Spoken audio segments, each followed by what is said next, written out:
Hey, what's going on, guys? The Langbanger here. I'm gonna do a video. I haven't done this for quite some time, but I'm gonna do a product review for you.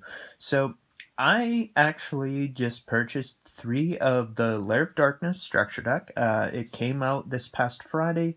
I bought mine online. They just came in the mail today, so I'm pretty excited. So, pretty much just to give a quick overview, this deck itself, I mean, just looking at the reprints alone, I would say that this deck's close to worth getting just off the reprints itself. So, actually talking about the deck itself, Lair of Darkness. So, Lair of Darkness is a field spell. It makes all monsters on the field dark, and then essentially you can tribute off one of your opponent's monsters to activate your card effects. So, it's really cool stuff. I'm going to go over the new cards and I'm just going to skim through the reprints and then stop on the ones that are like very, very good. And yeah, just overall, just have a discussion. So I did open up one. So here's the cover monster. Try and get rid of the glare here. Lilith, Lady of Lament. So if this card's normal summon, its original attack becomes 1000. You can tribute a dark monster, reveal 3 normal traps from your deck. Your opponent randomly chooses one for you to set to the field, and then shuffle the rest back into the deck. So, as I said, Lair of Darkness, that's the field spell. That's going to be your bread and butter, your gravy, your main go-to. You're going to do whatever you can to get that, and then even if your opponent kills it, you just want to get another copy of it, and this is how your deck's going to work. So if that's not working, then you're just going to flat out lose, but this is just, it's really good at controlling. So so that's the main monster there that you can normal summon. Here's the boss monster though. So Darkest Diablos, Lord of the Lair. I'm gonna try and tilt this in a little bit here. So, and sorry, I have the flash on my phone. So it's a level 8. It's a dragon. So the effects here: your opponent cannot tribute this face-up card and cannot target it with card effects. And then you can only use each of these effects of Darkness Diablos once per turn. So if a dark monster you control is tributed, except during the damage step, you can special summon this card from your graveyard or hand. So there's more text there, just trying to speed things up. And then the other effect, you can tribute one dark monster. Your opponent places one card from their hand on either the top or the bottom of the deck. So this card's nuts. Once you, it can be in your hand, and then once you tribute a monster either on your side of the field or, well, on your side of the field, then you'll be able to summon this either from your hand or graveyard. But then his second effect, once he's out on the board, you can use your opponent's monster. So you can tribute a monster they control and then place a card from their hand on either the top or the bottom of the deck. So it's just really crazy. So as I said, all your guys, they have some effect to tribute a monster on the field, and as long as you have the Lair, then you can use your opponent's cards. You can still use yours if you need to, but that's how that's working. So the next card, Arima. So you can discard this card and then add a Lair of Darkness, so that's pretty cool. A lot of decks have, this sort of effect. It's kind of old school, just going back to Gravekeeper's Commandant, I believe his name was. There was one for Sanctuary in the Sky. I think there's even one for the old Archfiend, but you get the point. So this is just really valuable right here. So you can discard it. So essentially, if you want it, you could use 3 of this. You could use 3 terraforming. You can use set rotation. So you just have a lot of ways to get your field spell. So you're pretty much going to be getting that turn 1. So, but anyways, you can tribute one dark monster, draw 1 card. Or if you tribute a dark monster other than this card to activate this effect, you can add 1 dark monster with 2000 or more defense from your deck to your hand. So, just crazy stuff again. So, alright, so going into The main card of the deck, it's a field spell, Lair of Darkness. All face-up monsters on the field become dark once per turn. If you would tribute a monster you control to activate a card effect, you can tribute one dark monster your opponent controls, even though you do not control it. So it's not treating it as you control it. That's why I kind of made a quick little mistake on the Darkness Diablos, but, corrected myself. And sorry for the glare. So, once per turn, during the end phase, special summon as many Torment tokens, Fiend, Dark, level 3, and 1000 attack, 1000 defense as possible, to the turn player's field in defense, up to the number of monsters tributed this turn, while this card was face up. So, you're going to see right off the bat that, of course, again, just without this card, your monsters aren't going to be as viable. But additionally, what's really cool is basically any card that has an effect, you can tribute off your opponent's monster. So there's cards like Enemy Controller, there's cards like Share the Pain, actually, so that's a really old school card. There's a trap card, Dark Light, that's in here. You can, all the virus cards, you can tribute off your opponent's monster as long as, you have the right requirements. I don't know if I said Enemy Controller, that's another one, but it's just really crazy stuff. So Grinning Grave Virus. So this is a new card, and by the way, all the cards that I showed were foil. So with this, tribute a dark monster with 3000 or less attack. Your opponent destroys one card of their choice from their hand or deck for every 500 attack that monster had on the field. If you tribute a monster with 2000 or more attack, to activate this card, look at all cards your opponent draws until the end of their third turn after this card's activation, and destroy all monsters among them.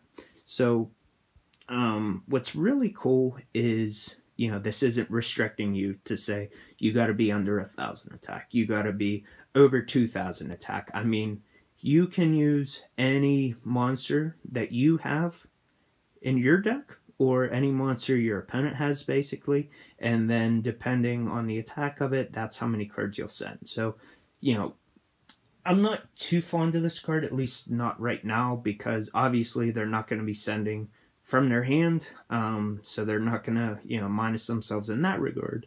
But if you really wanted, you could, start to mill them out, and it can get pretty, scary pretty fast. So the max with this would send, 6 cards from the deck? So after a while, that'll definitely add up. So, I'm not the fondest of this card, but maybe somewhere down the road, this card may have some sort of use. But it's definitely a good card still. So, I think this is the last new card. So now we're outside of the foils, so it's nice that they gave us 5 foils in this deck. Duke Shade, the Sinister Shadow Lord. You can tribute any number of dark monsters, special summon this card from your hands, and if you do, it gains 500 attack for each monster you tributed.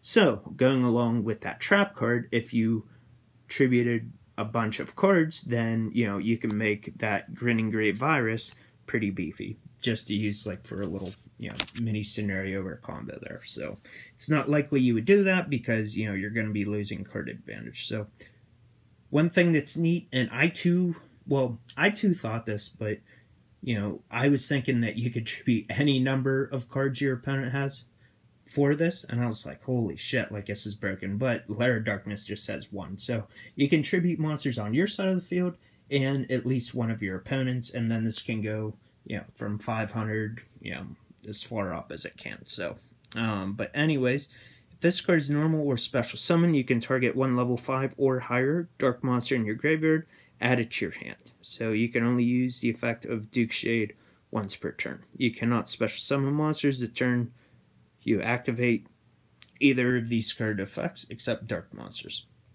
So this card doesn't really have a use right now. I would maybe say use one of these. It's definitely not an awful card, but you just have enough of control going on, and then also you don't really want to add the Diablos back to your hand. That's the main high-level monster that you're using, at least out of this deck. So maybe somewhere down the road this will have more of a use. It's neat, but maybe a one-off. So now onto the reprints. You have the original Diablos, so nothing crazy there. Lich Lord, you have Prometheus, you have Archfiend Emperor,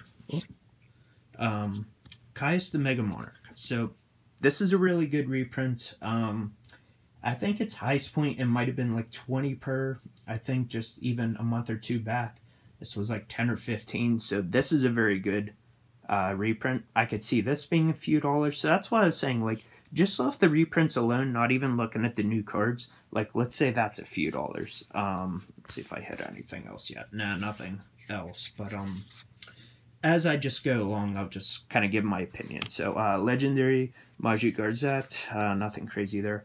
Vanity Fiend, I could see this being like $2 or $3 somewhere down the road. So the fact that this structure is $10 per, let's even say the Vanity Fiend is $2, and then the Caius is even $2 or $3, like, there's $4 or $5 back out of your 10. So Mist Archfiend, you have Infernal Dragon, Archfiend Cavalry, Stygian Street Patrol. I mean, that's a neat reprint, because that's only been Secret and Super, I think. Phantom of Chaos, it's probably been years since this was reprinted, so that's a very welcome reprint. Plague Wolf, Fiendish Rhino Warrior, I don't think this has been reprinted. I think it was rare and then super, but I mean, that's a welcome reprint. Cur Bandit, I mean, this was good years ago, but, you know, I still welcome this as a reprint as well. Tour Guide, I could definitely see this being like $2 as well, so just add that on your total.